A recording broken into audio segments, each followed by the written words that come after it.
In the dead of night, within the heart of 16th century Germany, a man stood alone in a candlelit chamber, books scattered, ink-stained hands trembling with ambition. The world outside remained still, cloaked in the silence of slumber. But inside that room, history was about to be scarred by an act of ultimate rebellion. His name was Dr. Johann Faust, a scholar of unmatched brilliance and a man whose thirst for knowledge would damn him for eternity. Faust had conquered the heights of human intellect.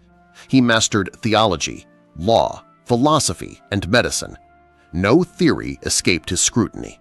No scholar bested him in debate. But his triumphs brought no peace.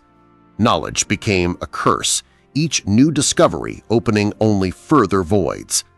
In the fading glow of faith and the emerging light of the Renaissance, Faust found himself caught between two worlds, the dying certainties of the medieval church and the restless ambitions of a new age.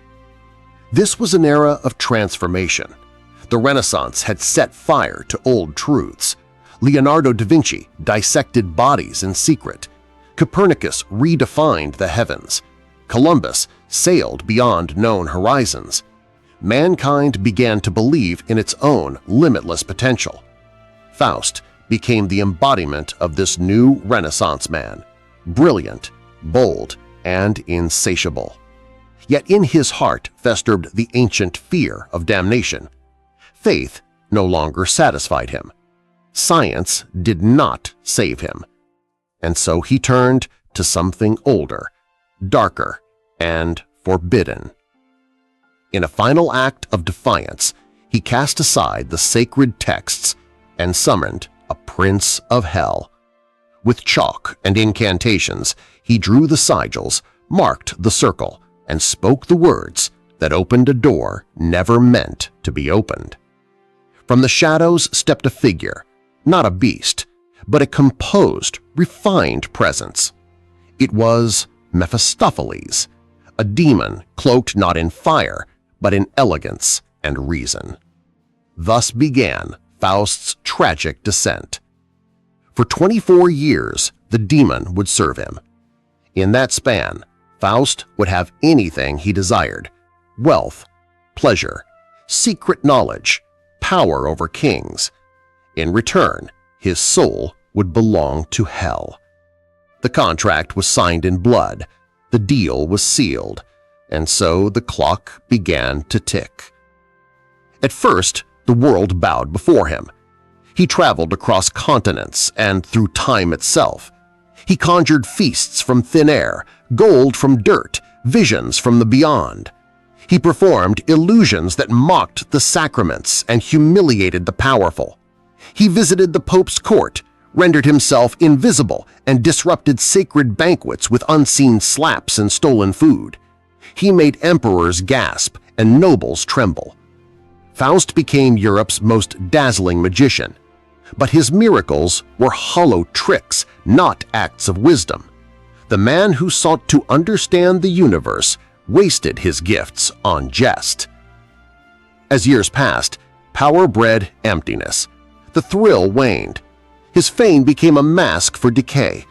The infinite knowledge he had craved proved shallow. His soul, though it's still his own for a while, began to feel the pull of something inevitable. In one of his final acts, Faust asked to witness the most beautiful woman in history, Helen of Troy. A specter of ancient beauty appeared before him, a symbol of unreachable perfection. He reached for her, hoping to grasp transcendence, but his embrace met only air. She was a shadow. The kiss he gave her was cold. In that moment he realized he had exchanged eternity for illusion. The legend of Faust was not purely myth. Historical records confirm the existence of a Johann Georg Faust, an alchemist and astrologer who wandered through Germany in the early 1500s. He was both revered and feared, called a genius by some and a heretic by others. His death, around 1541, was marked with grotesque rumors.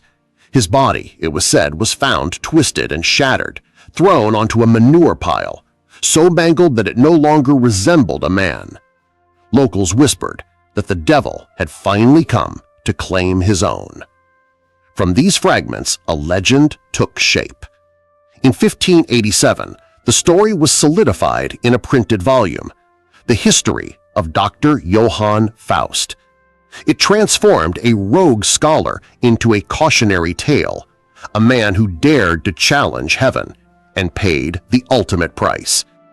His tale became a weapon of the Church, a warning to those seduced by the promises of science and reason. Yet the story had the opposite effect. Rather than suppress curiosity, it inflamed it. Faust became a tragic hero, a symbol of mankind's insatiable hunger to understand the universe. Over centuries, writers like Christopher Marlowe and Goethe gave new dimensions to the tale. In Marlowe's version, Faust is doomed, destroyed by pride. In Goethe's retelling, he is saved, not because of his sins, but because of his unending striving. Redemption in that version is found not in purity, but in persistence. Faust's legacy became more than a moral parable. It became a mirror. It reflected the Renaissance's collision of faith and reason. It captured the terrifying beauty of a world where man, not God, was the measure of all things. And in that reflection, modern humanity still sees itself. In today's world, we stand on the shoulders of Faust. We split atoms, engineer life, reach into the stars. We map genomes, build machines that learn, and speak of digital immortality. Like Faust, we hunger to know everything. We chase perfection. We demand more of life, of time, of nature. And like Faust, we do not always ask what it might cost. Faust's 24 years were a dream laced with dread. As the end approached, the illusions faded. His power could no longer shield him. He gathered his students, men who had once worshipped his brilliance and confessed the truth, the pact, the demon, the approaching damnation. They begged to stay with him through the final night, but he sent them away. This was a sentence to be faced alone. As midnight approached, Faust fell into despair. The ticking clock became a death march. He begged the stars to halt, cursed the books that led him astray, pleaded for time to repent. He offered to burn his works, to endure 1,000 years in hell if only he might be spared. But his appeals were met with silence. The darkness pressed in. Thunder cracked. The doors burst open. The devils came. By morning, the study was a scene of unspeakable carnage. Blood on the walls, teeth scattered across the floor, a single eye staring from a corner. His body was found outside, mangled beyond recognition. The man who sought godhood was reduced to waste. His final legacy was horror, but the legend endured. Faust's death was meant to crush ambition. Instead, it fueled it. His story became a symbol of the cost of greatness, a warning not to stop dreaming, but to never forget the shadow that follows every ambition. We live in a Faustian world. Our progress is staggering. Our power is immense. But the question remains, how much knowledge is too much? At what point does humanity sacrifice its soul for mastery over nature?